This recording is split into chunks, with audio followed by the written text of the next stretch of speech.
마태복음 12장 43절에서 45절입니다.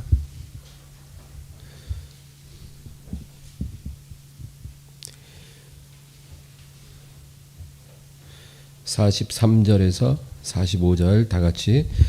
더러운 귀신이 사람에게서 나갔을 때에 물 없는 곳으로 다니며 쉬기를 구하되 쉴 곳을 얻지 못하고 이에 이르되 내가 나온 내 집으로 돌아가리라 하고 와 보니 그 집이 비고 청소되고 수리되었거늘 이에 가서 저보다 더 악한 귀신 7을 데리고 들어가서 거하니 그 사람의 나중 형편이 전보다 더욱 심하게 되느니라. 이 악한 세대가 또한 이렇게 되리라. 아멘. 할렐루야. 하나님이 창조하신 세계는 우리 눈에 보이는 세계가 있고 보이지 않는 세계가 있습니다. 보이는 세계는 우리의 어떤 감각으로 인지할 수 있는 그런 세계예요. 우리가 볼 수 있고 또 들을 수 있고 만져볼 수 있고 그런 세계입니다. 3차원의 세계, 어떤 물리적 세계, 그런 세계가 바로 보이는 세계죠. 그러나 또 보이지 않는 세계가 분명히 있다는 거예요. 우리는 천국과 지옥을 볼 수는 없어요. 그러나 분명히 존재한다는 것을 믿음으로 아는 거예요. 보이지 않는 세계는 우리가 감각으로 아는 게 아니고 믿음으로 아는 겁니다. 우리는 하나님을 감각할 수 없지만 믿는 거죠. 천사들도 그렇고 마귀도 그렇고 보이지 않지만 분명히 존재하는 것입니다. 지금은 우리가 감각으로는 느낄 수 없고 알 수 없으나 우리가 장래에 영광의 자유에 이르게 되면 우리 모든 것을 다 온전히 알게 되는 것입니다. 우리는 하나님을 보게 될 것입니다. 제자들이 변화산에서 변화되신 예수님을 보고 엎드린 것처럼 우리도 예수님을 보게 될 것입니다. 또 천사들을 보게 될 것입니다.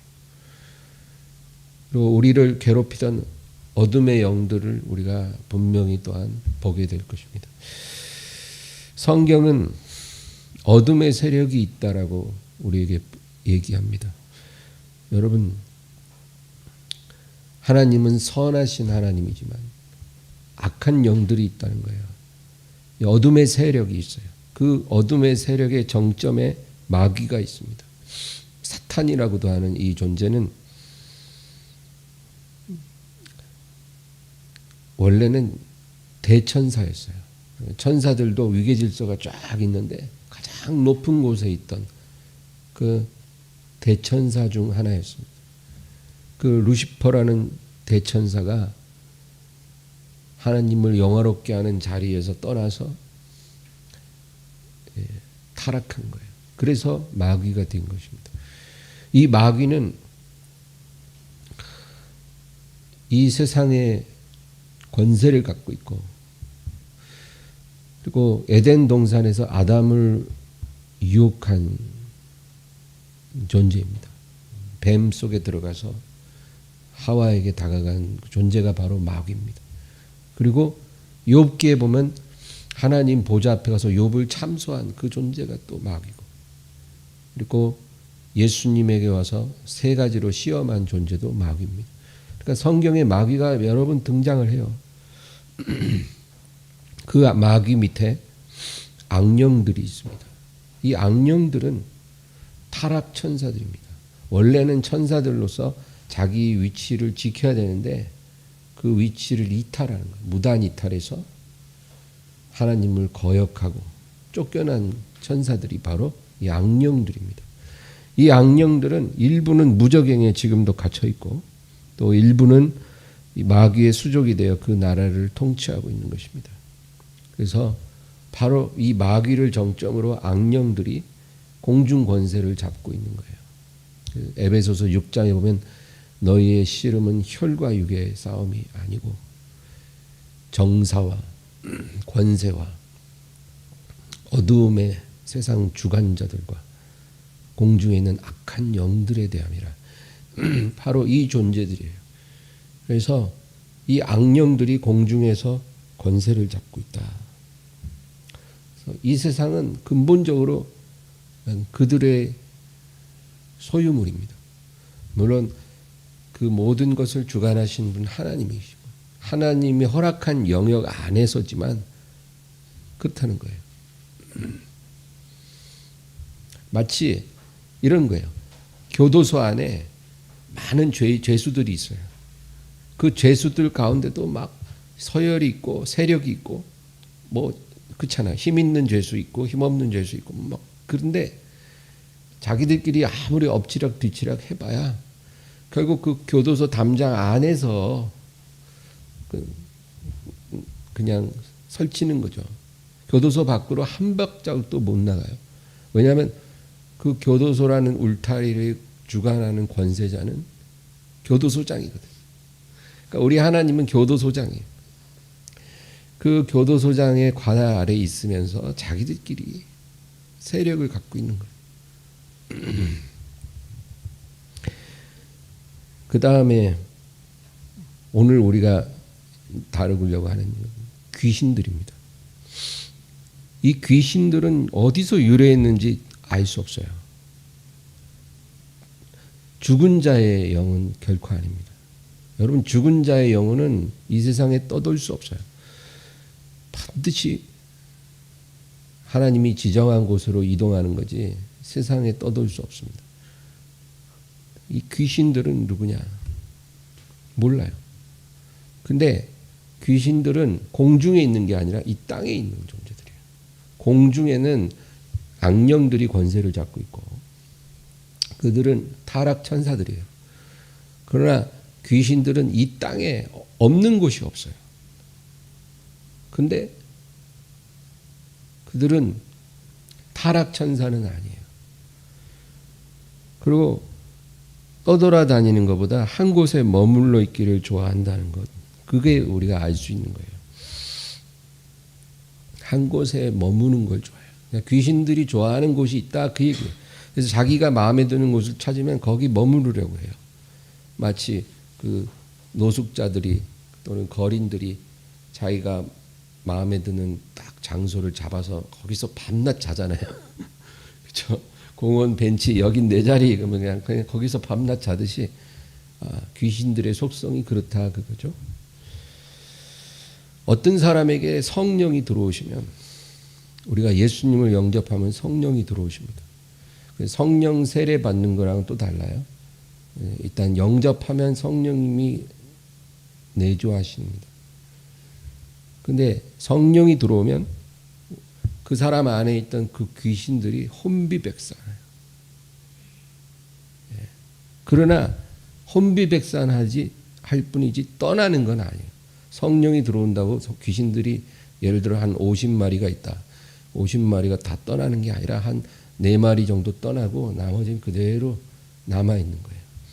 마치 여러분 어떤 빈집이 있어요.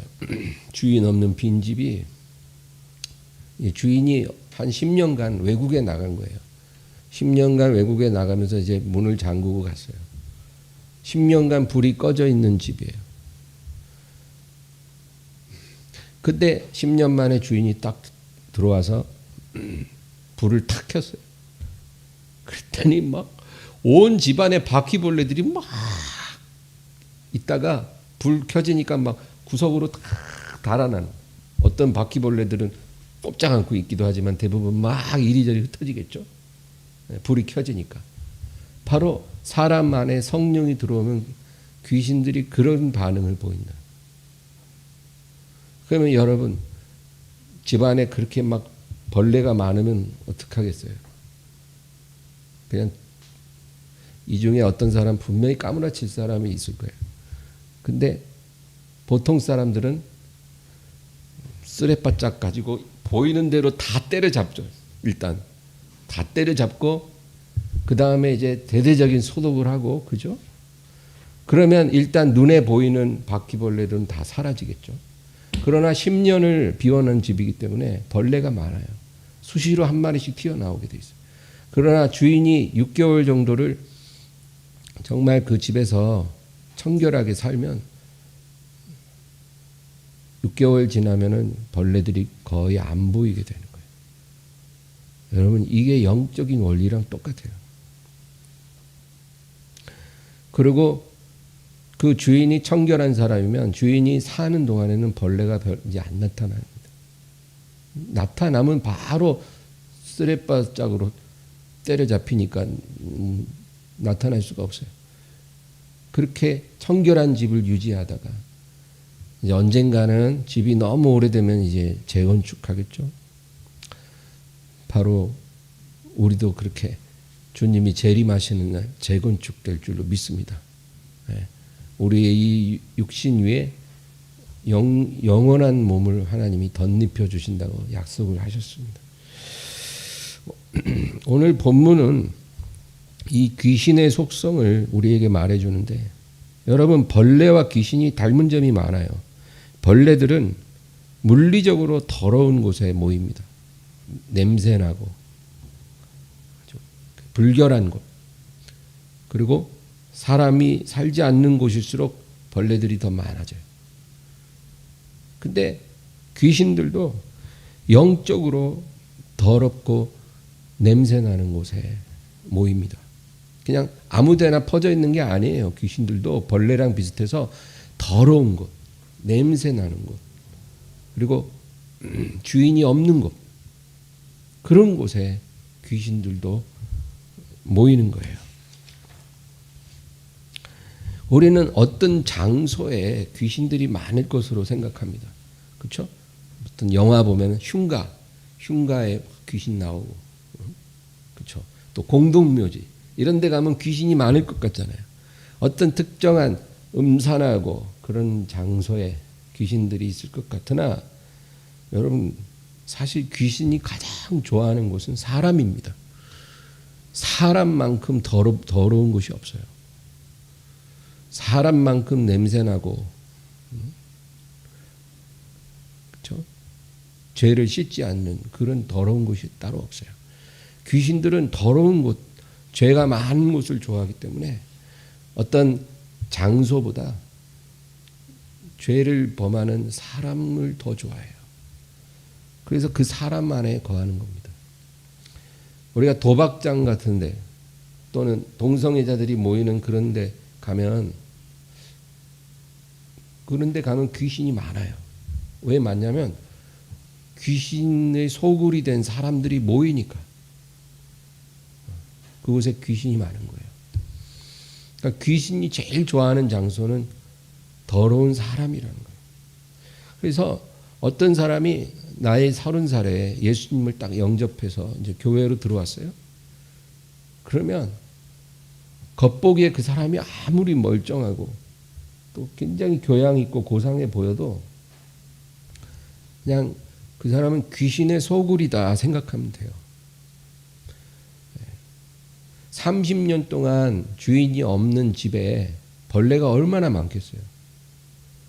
그러니까 예수님 없이 30년을 산 사람은 귀신 소굴이에요. 막 어떤 사람이 한 50세쯤에 처음 주님께 나왔다. 막 귀신 덩어리예요. 겉보기에는 멀쩡해도 그렇다는 거예요. 그래서 이런 죄인들이 있는 곳에 거기서부터 죄가 흘러나오고 또 귀신들이 모이고, 그리고 그런 사람들로 인해서 그 땅까지도 더러워진다는 거예요. 그래서 하나님이 가나안 7족속을 진멸하라 하셨잖아요. 너희가 저 땅에 들어가면 거기 거민들을 다 죽이는 거예요. 근데 가축까지 죽이라고는 안 했어요. 가끔 하나님이 뭐 여리고성이라든지 아말렉이라든지 이럴 때는 이제 진멸하라, 다 죽여라, 가축까지 죽여라 이렇게 하시죠. 그러나 그건 특별한 케이스예요. 여리고성 같은 경우는 너희가 차지하는 첫 번째 성이니까 온전히 하나님께 바치라는 의미로 그 성을 불태우고 가축까지 다 죽이고 사람도 죽여서 하나님께 온전히 바쳐라. 이제 그런 의미고. 아말렉도 같은 의미예요. 근데 일반적으로는 하나님께서는 가축까지 죽이라고 하지 않아요. 그리고 집을 불태워라. 뭐 논밭을 다 초토화시켜라. 나무를 다 베어버리고 성을 허물어라. 이런 명령 하시지 않아요. 오히려 뭐라 그러냐면 너희가 짓지 아니한 집에 거하게 될 것이고 너희가 파지 아니한 우물물을 마실 것이고 너희가 건축하지 않은 성읍 속에 거할 것이고 너희가 조성하지 아니한 과수원을 차지할 것이고 너희가 기르지 않은 가축들을 차지할 것이다. 하나님께서 이스라엘 백성들에게 그 모든 것을 주시는 거예요. 그런데 사람은 다 죽이라는 거예요.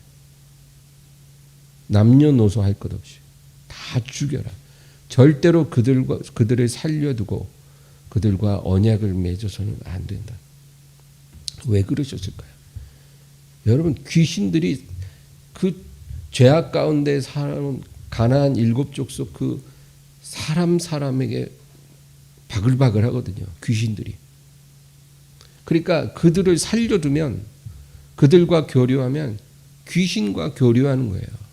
하나님 백성들이. 그래서 더러워질 것을 하나님이 아시기 때문에 사람을 다 죽이라는 거예요. 귀신의 소굴들을 다 무너뜨려 버려라. 그렇게 하나님이 말씀하신 거예요. 우리 하나님의 자녀들이 이 세상에 사는 동안 세상 사람들과 교류를 안 할 수는 없어요. 사업적으로 교류할 수밖에 없어요. 직장에서 불신자들과 만날 수밖에 없어요. 그렇죠? 같이 식사도 할 수밖에 없고.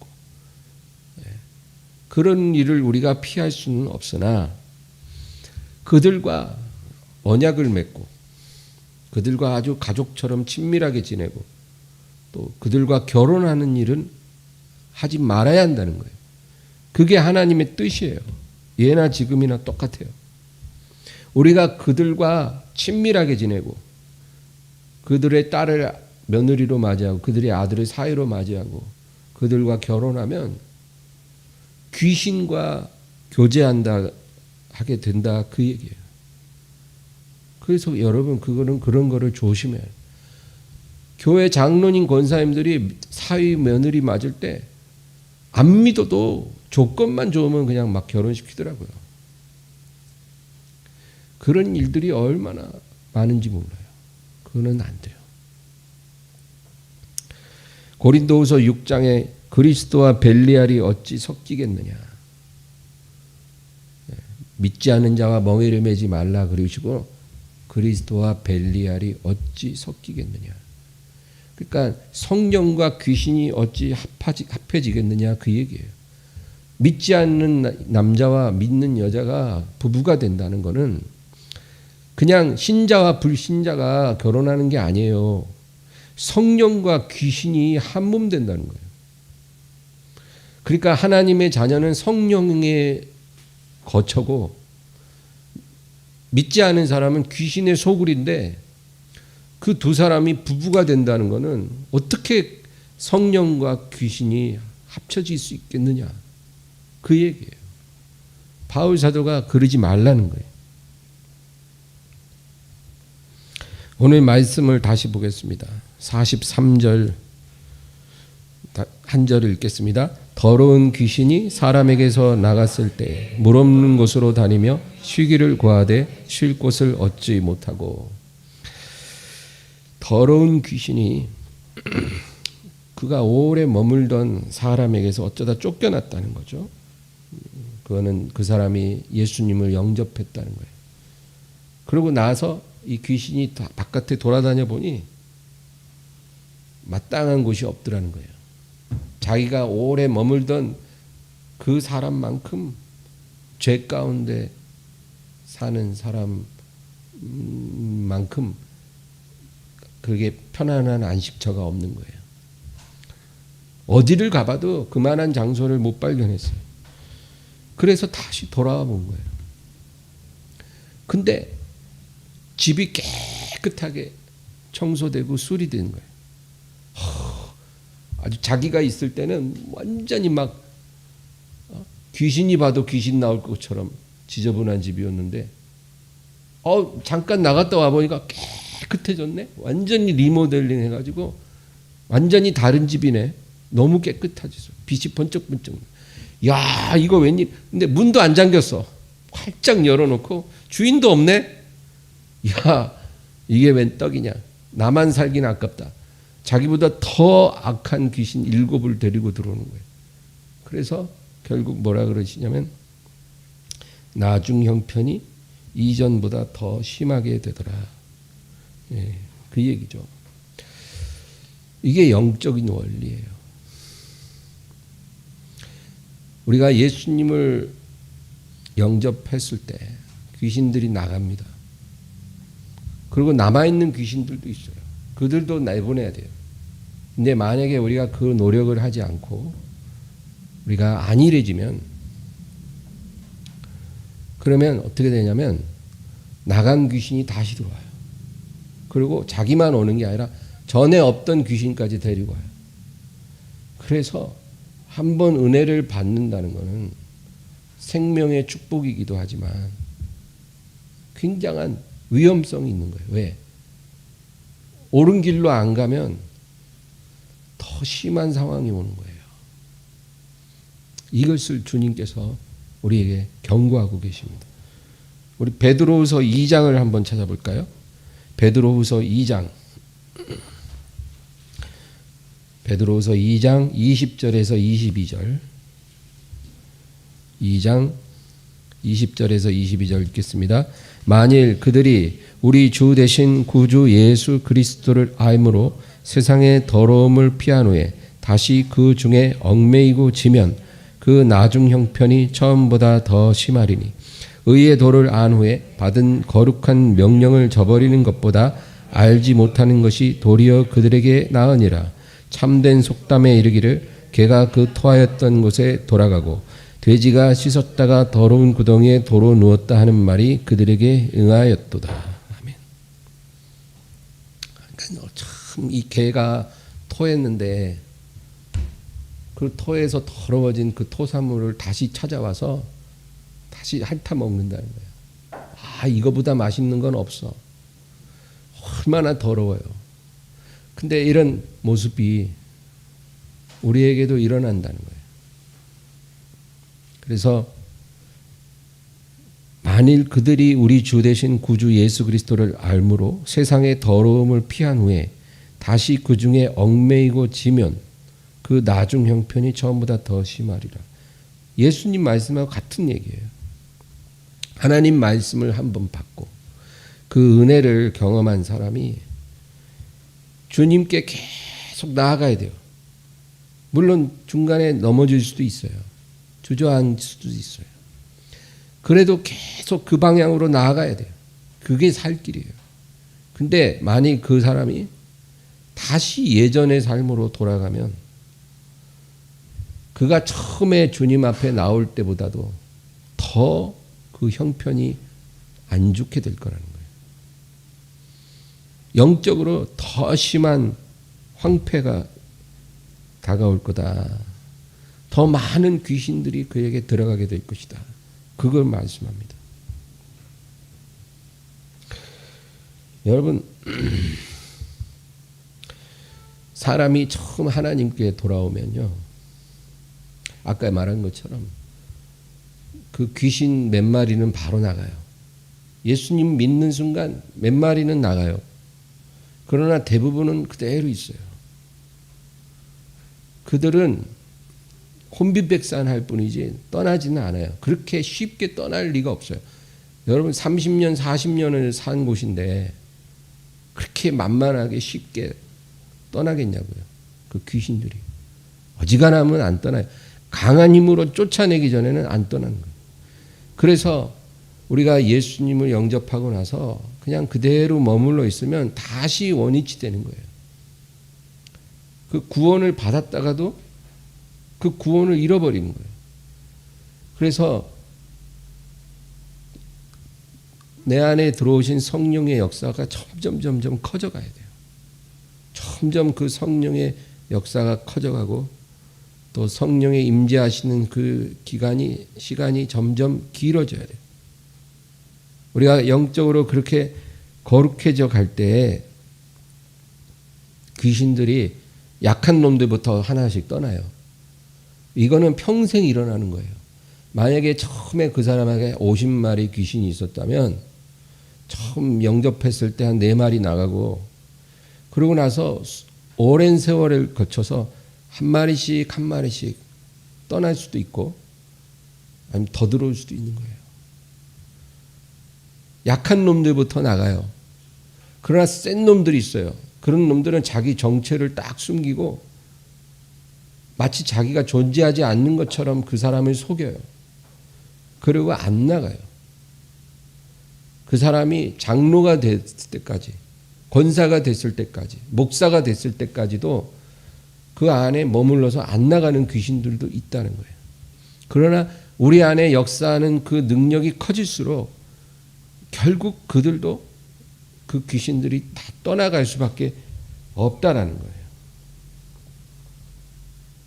근데 여러분, 사람이 처음 예수님을 영접하면요, 반드시 안 좋은 일들이 계속 일어납니다.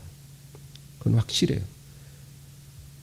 평생 바깥에 살던 사람이 주님께 돌아오면 교회에 출석하고 예수님 영접한 그 다음부터 안 좋은 일이 계속 일어나요. 사업에 안 좋은 일이 생기고, 건강에 문제가 생기고, 부부 사이에 문제가 생기고, 가정에 우환이 막 계속 생기고. 왜 그러는 줄 아세요? 귀신들이 겁주는 거예요. 네가 예수를 영접했기 때문에 우리가 지금 힘들어. 그러니까 네 믿음을 포기해야 돼. 그래서 우리를 믿음을 포기시키려고, 우리를 겁주려고 그런 안 좋은 일이 생기는 거예요. 근데 안타까운 것은 처음 영접한 사람들 중에 절반은 다 떨어진다는 거예요. 그렇게 안 좋은 일이 2번, 3번, 4번 계속 이어지면 믿음을 포기해버려요. 예수님을 바라볼 힘이 없는 거예요.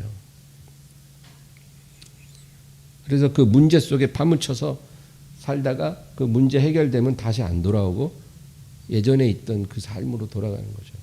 그러면 떠났던 4마리도 다시 돌아오고 친구까지 데려가서 50마리가 아니라 70마리가 되는 거예요. 그때부터.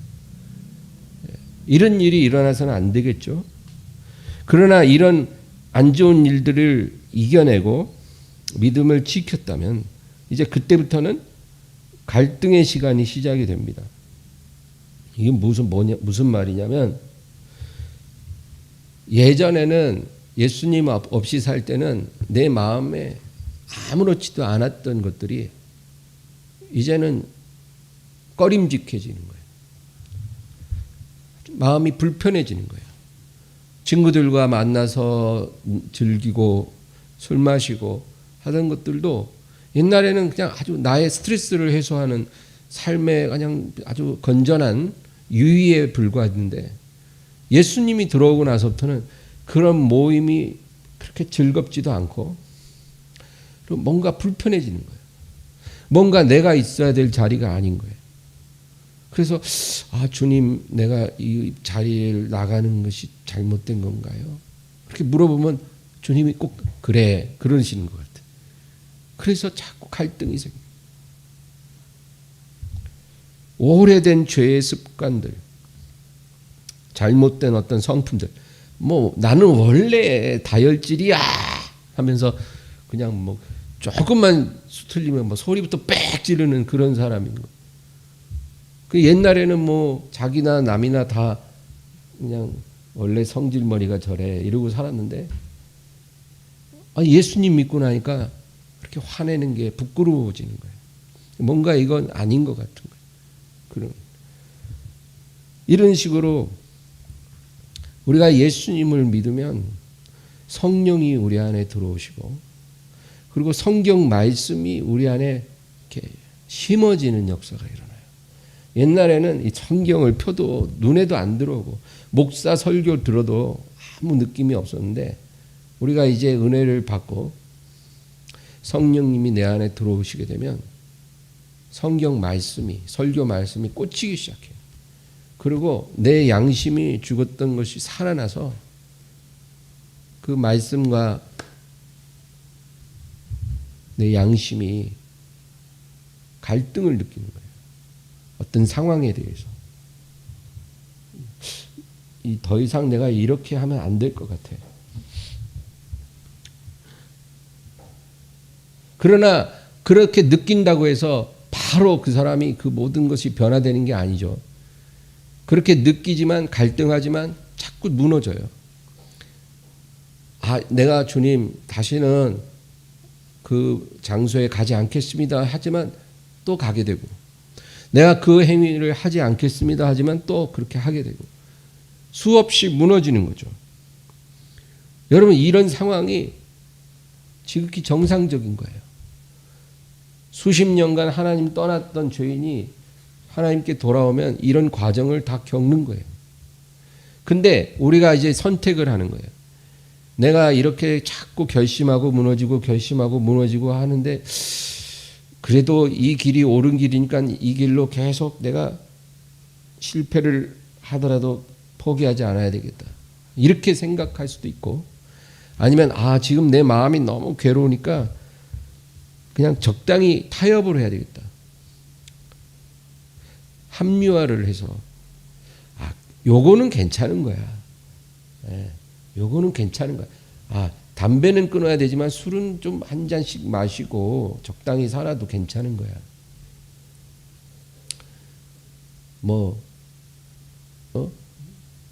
골프는 끊었지만 당구는 쳐도 되는 거야. 이런 식으로 말해요. 자기 나름대로 타협을 하는 거야. 이거는 괜찮아. 그렇게. 그런데 여러분, 이 선택의 결과가 어떻게 될까요? 우리가 만약에 수많은 실패 속에도 포기하지 않고 주님이 기뻐하는 길로 가면 결국은 귀신들이 떨어져 나가요. 다 떨어져 나가요. 그래서 원래 50마리 귀신 중에 한 마리도 안 남는 그런 날이 오는 거예요. 그리고 우리는 하나님의 은혜 안에 서게 되는 거예요. 결국 그거조차도 하나님의 붙드심으로 왔다는 거죠. 그래서 우리가 승리한 은혜의 사람이 되는 거예요. 그러나 반대로 우리가 타협하고 합리화하면 여러분, 분명한 사실은 전에 나갔던 귀신도 다시 들어올 겁니다. 그리고 전에 없던 귀신들도 들어오게 될 거예요. 하나님 기준에 나를 맞추면 귀신들이 떠나가지만 내 기준에 하나님을 끌어당기면 귀신들이 나갔던 것도 들어옵니다. 오늘은 귀신 얘기를 많이 해서 꼭 무슨 제가 무슨 귀신론하는 그런 이단 교회처럼 보일 수도 있지만, 오늘 이 주제에 대해서 얘기를 하자면 그렇다는 거예요. 여러분, 우리가 은혜를 오해하면 안 돼요. 우리는 은혜 그러면 그냥 하나님이 값없이 주신 구원, 그냥 값없이 주신 축복, 우리는 그냥 그거를 받을 수밖에 없어. 이렇게 생각하잖아요. 그래서 내가 어떻게 살아도 결국은 하나님이 나를 구원하실 것이고 또 하나님이 나를 축복하실 수밖에 없어. 왜? 하나님이 나를 사랑하시니까. 우리가 이런 식으로 은혜를 생각하는 거예요. 예를 들면 어떤 재벌집에 막내 아들이 있어요. 근데 이 막내 아들이 완전히 망나냐. 그래서 온갖 나쁜 짓 다 하고 사고치고 그리고 막 자기 멋대로 살아요. 그래서 사고치고 경찰서 들어가면 바로 아버지가 힘이 있으니까 바로 그냥 방면되고, 큰 사고 쳐도 막 엄청 유명한 로펌의 변호사들이 와가지고 다 해결해서 그냥 풀려나고, 뭐 이런 일들이 늘 일어나는 거예요. 이 아들이 나는 뭐 아버지가 힘있고 또 우리 아버지가 나를 너무 사랑하시니까 결국 내가 이렇게 살아도 아무 일 없을 것이고, 그리고 언젠가 아버지 돌아가시면 저 회사는 나한테 물려줄 거야. 나 아니면 누가 받겠어. 이렇게 생각한다면 얼마나 기가 막혀요. 세상에서는 그런 일이 일어날지 몰라도 하나님 나라에서 그런 일은 안 일어나요, 여러분. 근데 우리는 은혜 그러면 그런 식으로 우리가 아무렇게나 살아도 결국 나는 축복받을 수밖에 없고 나는 천국에 들어갈 수밖에 없다.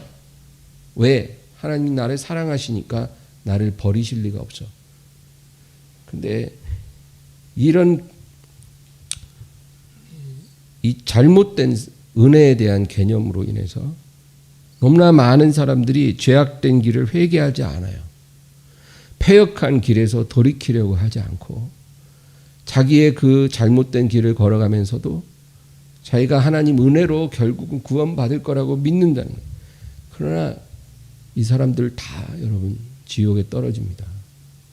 그건 은혜가 아닌 거예요. 그럼 은혜는 뭘까? 성경에 딱 한 구절로 잘 설명된 부분이 하나 있는데 시편 51편 6절 한번 찾아볼까요?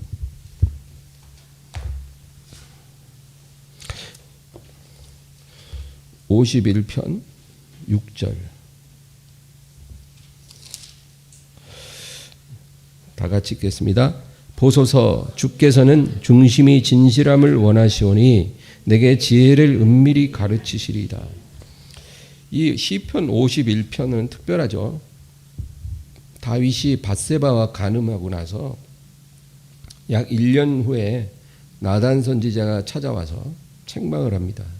그때 다윗이 하나님 앞에 회개할 때 그때 지은 시예요.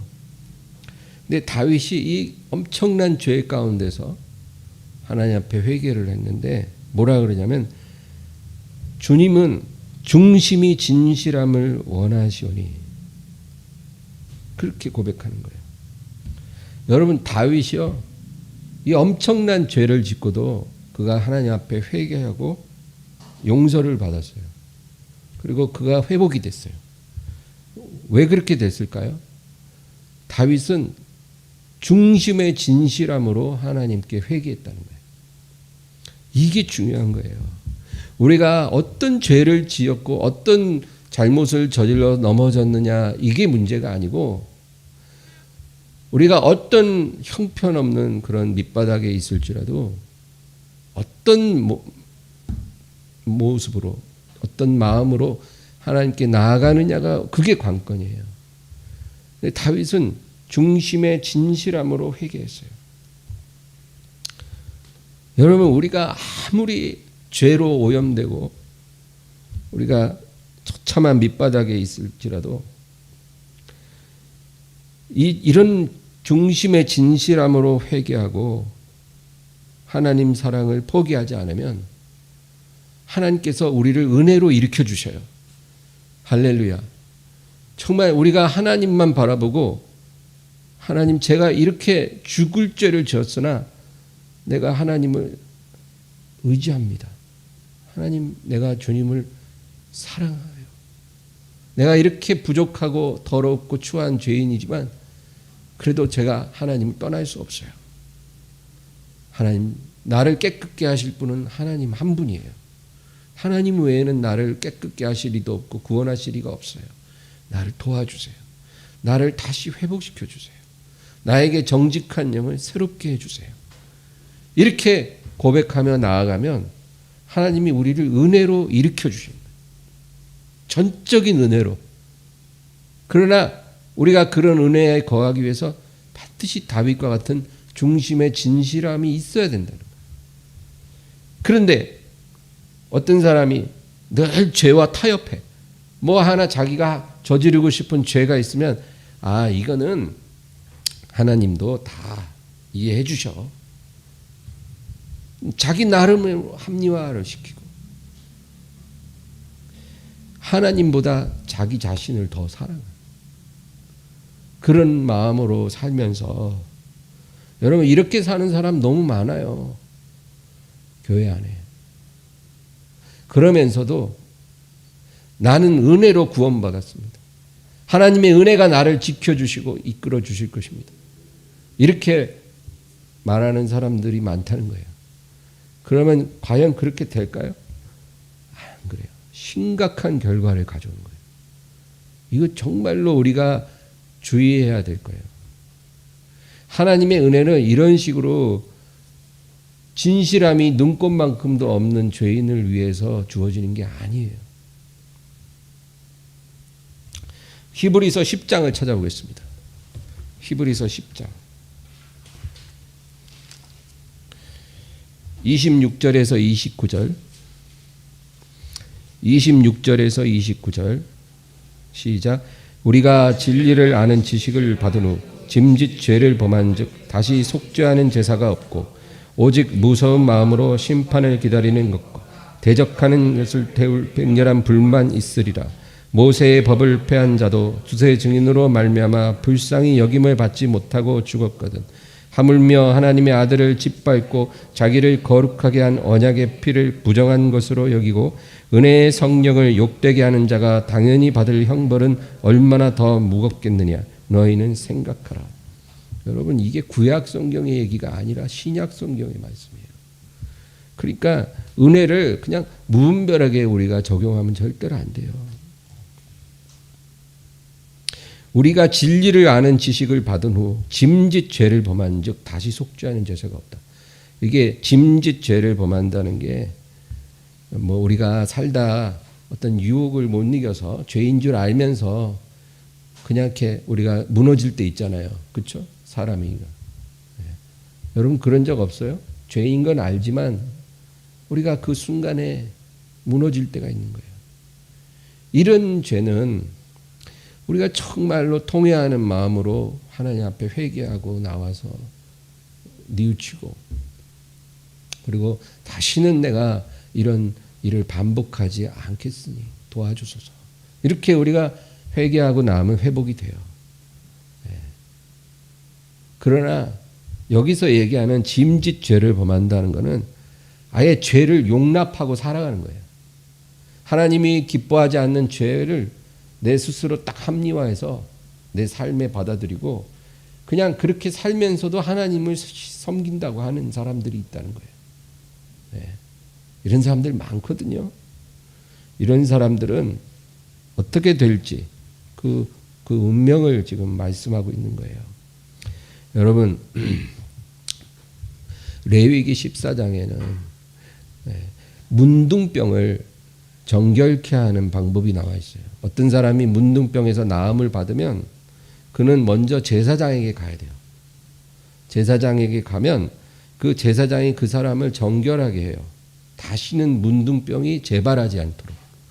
이 문둥병은 죄를 상징해요. 그래서 이 문둥병이 재발하지 않도록 정결하게 하는데 어떻게 하냐면 그 사람의 오른쪽 귓뿌리하고 오른쪽 엄지손가락하고 오른발 엄지발가락 요 세 부분에다가 속죄 제물에 피 한 방울 바르래요. 그리고 기름 한 방울씩 떨어뜨려요. 이렇게 하면 그게 문둥병자가 다시 재발하지 않고 정결하게 하는 의식이에요. 왜 그렇게 했을까요? 이건 굉장히 중요한 영적 의미가 있거든요. 피 한 방울, 기름 한 방울을 발라준다는 거예요. 여러분 피는 보혈을 상징해요. 기름은 성령을 상징해요. 그래서 이 보혈이라는 것은 우리의 죄를 씻는 역할을 하는 거고 성령의 기름이라는 것은 우리의 심령을 하나님의 영광으로 채우는 거예요. 그러니까 보혈은 씻는 것이고 기름은 채우는 거예요. 우리가 죄 가운데 살다가 주님께 돌아왔다면 그거는 문둥병에서 나음 받은 거거든요. 그러면 우리가 다시는 과거로 돌아가지 않기 위해서 우리가 뭐가 필요하냐면 보혈의 씻음과 성령의 채우심이 필요한 거예요. 피 한 방울, 기름 한 방울이 필요하다는 거예요. 둘 중에 한 가지만 있어도 안 돼요. 보혈로 깨끗하게 하고 성령의 기름으로 채워져야 돼요. 성령은 그리스도의 영이에요. 우리 안에 새로운 주인이 오셔서 우리를 채우셔야 되는 거예요. 그래야 7 귀신이 들어올라가도 들어올 수가 없는 거예요. 깨끗이 청소되고 수리된 뒤에 주인이 들어와서 딱 거해야 나갔던 귀신이 못 돌아오는데, 깨끗이 청소되고 수리한 다음에 주인이 없어 피 한 방울 기름 한 방울이 없는 거예요. 그러면 귀신들이 자기보다 더 악한 귀신들 더 데리고 오는 거예요. 그렇게 된 것은 너무나 비참하다는 거예요. 여러분, 그래서는 안 돼요. 그래서 우리는 항상 매일 예수님의 피 한 방울, 성령의 기름 한 방울로 씻고 채우는 그런 삶을 살아야 합니다. 우리에게 남아있는 귀신이 몇 마리 있는지 모르나 분명한 거는 우리가 그렇게 피 한 방울 기름 한 방울로 정결한 삶을 살면 그 귀신은 얼마 안 가서 한 마리도 안 남고 떠날 수밖에 없어요. 여러분, 저와 여러분이 승리하게 되기를 주의 이름으로 축원합니다. 오늘 말씀 생각하면서 간절히 기도합니다. 주여,